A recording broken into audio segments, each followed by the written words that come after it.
Hello बच्चों। तो आज हम एक बहुत इम्पोर्टेंट टॉपिक और last chapter of class 10th जो कि है चैलेंजेस टू डेमोक्रेसी वो कवर करने जा रहे हैं।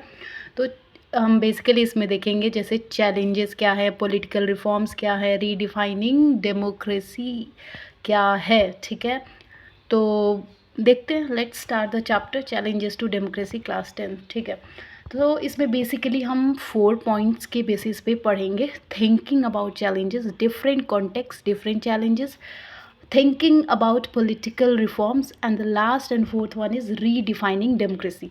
So let's see the first point first, thinking about challenges. ठीक है, कि जो चैलेंजेस टू डेमोक्रेसी उसके बारे में सोचा कैसे। तो डेमोक्रेसी की डोमिनेंट फॉर्म ऑफ गवर्नमेंट मानी जाती है। ठीक है, और democracy face 3 type of challenges basically. Democracy has been considered as a dominant, तो democracy has been considered as a dominant form of government.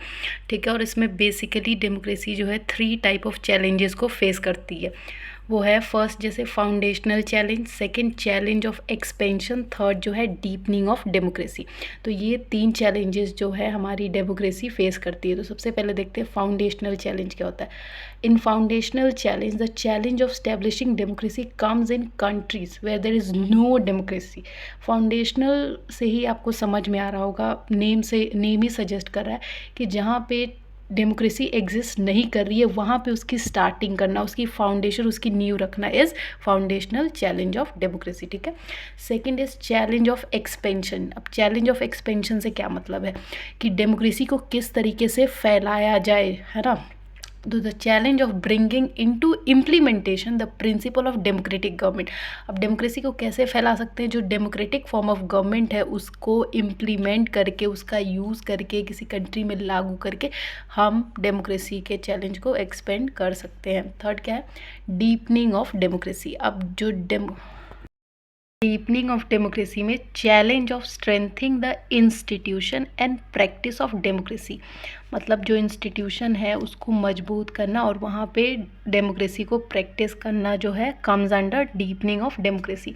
तो ये जो 3 चैलेंजेस हैं वो हमारी डेमोक्रेसी फेस करती है अंडर थिंकिंग अबाउट चैलेंजेस। ठीक है, इसके अलावा डिफरेंट कॉन्टेक्स्ट, डिफरेंट चैलेंजेस। जैसे कॉन्टेक्स्ट अलग है वैसे ही चैलेंजेस भी अलग है। ठीक है, जैसे सर्कमस्टांसेस वैसे चैलेंजेस देखने को मिलेंगे, ये मतलब है। तो जैसे श्रीलंका में हमने देखा था मेजोरिटेरियन रूल था was going on in Sri Lanka and democracy was not being established. ठीक है, तो ये एग्जाम्पल को हम ले सकते हैं एज अ फाउंडेशनल चैलेंज। क्यों? क्योंकि हम बात कर रहे हैं कि डेमोक्रेसी फाउंड हुई है कि नहीं। तो श्रीलंका जैसी कंट्री में मेजोरिटेरियन रूल किया गया था, फिर भी वहाँ पे डेमोक्रेसी इस्टेब्लिश नहीं हो पाई थी। तो ये क्या है, फाउंडेशनल चैलेंज। अभी अगर हम चैलेंज ऑफ एक्सपेंशन की बात करें तो बेल्जियम में democracy came in Belgium but because of diversity how to apply the principle was facing this problem. Belgium जैसी कंट्री में डेमोक्रेसी आ तो गई थी लेकिन डाइवर्सिटी होने के कारण कैसे इसके प्रिंसिपल को अडॉप्ट करना है, फेस करना है, was the problem. So this is challenge of expansion की कैसे इसको बढ़ाएं। ठीक है, इसके अगर हम डीपनिंग ऑफ डेमोक्रेसी देखें तो USA application of principle has also been done in US but still the talk of civil right keeps coming. तो ये तीनों जो हैं आपको एक एग्जाम्पल के बेसिस पे समझा रहे डिफरेंट कॉन्टेक्स्ट, डिफरेंट चैलेंजेस में कि कैसे foundational challenge, challenge of expansion और डीपनिंग ऑफ डेमोक्रेसी जो है कहीं ना कहीं एक बेस फॉर्म करते हैं different context and different challenge का। ठीक है, इसके अलावा एक और जो है हमारा क्या है, थिंकिंग अबाउट पॉलिटिकल रिफॉर्म। तो political reforms are made to overcome political problem. Name से ही समझ में आ रहा होगा कि पॉलिटिकल रिफॉर्म है तो पॉलिटिकली जो प्रॉब्लम होंगे या उसके सॉल्यूशन ढूंढने होंगे उसी से रिलेटेड ये बात करेगा। तो पॉलिटिकल रिफॉर्म्स जो है पॉलिटिकल प्रॉब्लम को ओवरकम करने के लिए यूज़ किया जाता है या मदद करता है। It is necessary to follow some broad guidelines to what, to bring political reform into use in India. अब हम क्योंकि अपनी कंट्री की पर्सपेक्टिव से ही ऑब्वियसली बात करेंगे तो यहाँ पे ये बोल ये रहा है कि जब हम पॉलिटिकल रिफॉर्म्स के बारे में सोचते हैं तो हम इंडिया को ध्यान में रख के ये ध्यान रखते हैं कि बहुत ज़रूरी है कि जो भी गाइडलाइंस आ रही हैं पॉलिटिकल रिफॉर्म्स के लिए उसको अच्छे से मेक श्योर किया जाए, उसमें जो भी चेंजेस की ज़रूरत है उसको हम ध्यान में रख के चेंजेस लाएँ। Challenges can not be overcome only by bringing in legal constitutional changes. सिर्फ आप कॉन्स्टिट्यूशन में चेंजेस लाके तो नहीं चैलेंजेस को ठीक कर सकते ना, ओवरकम नहीं कर सकते। अब मान लीजिए कॉन्स्टिट्यूशन ने अमेंडमेंट कर दिया, ठीक है, अब उसके बाद पुलिस अपना काम नहीं कर रही है या एडमिनिस्ट्रेशन अपना काम नहीं कर रहा, तो ओवरकम तो हुआ ही नहीं। तो सिर्फ लीगल कॉन्स्टिट्यूशन में चेंजेस लाके ओवरकम नहीं किया जा सकता है, फर्दर भी इसको अच्छे से इम्प्लीमेंट करना ज़रूरी है। Legal reform shouldn't have a counter productive result. जो लीगल रिफॉर्म होता है उसका दैट प्रोडक्टिव रिजल्ट देखने को नहीं मिलता। For example, in some state people with more than 2 children can not contest in panchayat election. Example दे रहा है कि कुछ स्टेट में ऐसा है कि 2 चिल्ड्रन जहाँ पे है वहाँ पे पंचायत इलेक्शन कॉन्टेस्ट नहीं किया जा सकता उसके द्वारा, ठीक है। तो participation of ordinary citizen in decision making, ये भी जो है हमारा थिंकिंग अबाउट पॉलिटिकल रिफॉर्म में एक इंपॉर्टेंट पॉइंट है कि पार्टिसिपेशन होना चाहिए ऑर्डिनरी सिटीजन का, कॉमन लोगों का डिसीजन मेकिंग में, ठीक है। If someone bring good idea he should also think. हाँ, अब मान लीजिए कि कोई एक अच्छा आइडिया ला रहा है, तो अब ये नहीं कि बस आइडिया आ गया उसके बारे में क्या करना है क्या नहीं, ऐसे नहीं चलेगा। आइडिया आ गया तो अब सोचना है, किसी को ये सोचना पड़ेगा कि उसको क्यों कैसे इम्प्लीमेंट किया जाए ताकि उसका बेनिफिट जो हमारी कंट्री को, हमारे लोगों को हो सके, ठीक है। आई होप समझ में आ गया होगा। इसके अलावा जैसे मान लीजिए political funding, financial account would have to be place in front of public government, ठीक है, would fund election encourage citizen for donation. अब मान लीजिए कि जैसे कुछ हमारे डॉक्टर्स हैं, गांव के जो डॉक्टर्स हैं वो क्या कर रहे हैं, उन्होंने अपना ही क्लिनिक खोल लिया हुआ है, ठीक है। तो प्राइवेट क्लिनिक खोल लिया है, तो जो गवर्नमेंट हॉस्पिटल में उनकी ज़रूरत थी वो तो पूरी हो ही नहीं रही है।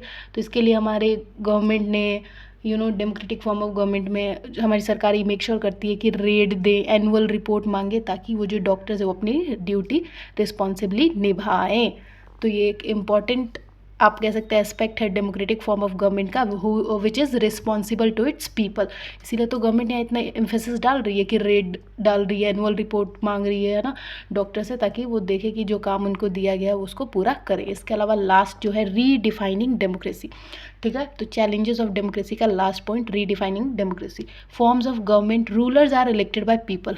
सबको पता है कि डेमोक्रेसी में जो रूलर्स होते हैं, जो रिप्रेजेंटेटिव होते हैं, उसको कौन चुनता है, हम चुनते हैं। जो डेमोक्रेटिक फॉर्म ऑफ गवर्नमेंट में खुद आम जनता जो है अपने लीडर, अपने रिप्रेजेंटेटिव को चुनती है, जो कि आगे गवर्नमेंट बनाते हैं और हम पे रूल करते हैं और हमारे लिए पॉलिसीज़ बनाते हैं, ठीक है। We expand this definition, elected ruler take all the major decision. अब जाहिर सी बात, हमने जिसको इलेक्ट किया है हमने इसी काम के लिए तो किया है ना कि आगे वो हमारे लिए काम करे। तो जो इलेक्टेड रूलर है वो मेजर डिसीजंस लेते हैं या सारे डिसीजंस लेते हैं, ठीक है। Fair opportunity should be given to the election people so that they can change the current ruler. कह रहे हैं कि हर किसी को फेयर अपॉर्चुनिटी मिलनी चाहिए ताकि अपने अपने सर्कमस्टांसिस में उसका बेहतरीन तरीके से यूज़ कर सके। This opportunity should be available to all the people on equal basis. हर इंसान के पास, चाहे वुमेन हो मैन हो, सबके पास इक्वल बेसिस पे इक्वल अपॉर्चुनिटी होनी चाहिए so that they can use it in a equal manner for their welfare. Government created by choice should remain in limit of right of constitution and citizen. ये भी कह रहा है कि जो गवर्नमेंट लोगों की चॉइस से बनाई गई है उसको उसके लिमिटेशंस में रहनी चाहिए, जैसे कि कॉन्स्टिट्यूशन जो राइट देता है उसको उसी के तहत काम करना चाहिए, और सिटीज़न के भी जो कुछ लिमिटेशन सेट्स किए हुए हैं। जैसे मान लीजिए कि अगर कोई गवर्नमेंट हमारे लिए अच्छे काम नहीं कर रही है, हमारे हिसाब से काम नहीं कर रही है, करप्शन कर रही है, तो नेक्स्ट इलेक्शन में हमारे पास पावर है ना कि हम उसको हटा सकते हैं। तो वही कह रहा है कि गवर्नमेंट को अपनी लिमिट में रहनी चाहिए, चाहे वो राइट ऑफ कॉन्स्टिट्यूशन से हो या फिर सिटीज़न के सामने हो, उसको अपनी लिमिट में रहना चाहिए और लोगों के हित में काम करना चाहिए, ठीक है। Citizen social and economic right apart from right to vote, power sharing should form basic support, majority and minority issue should be ruled out. ये सारे कह रहे हैं कि ये सब काम जो है गवर्नमेंट को ध्यान देना चाहिए डेमोक्रेसी में।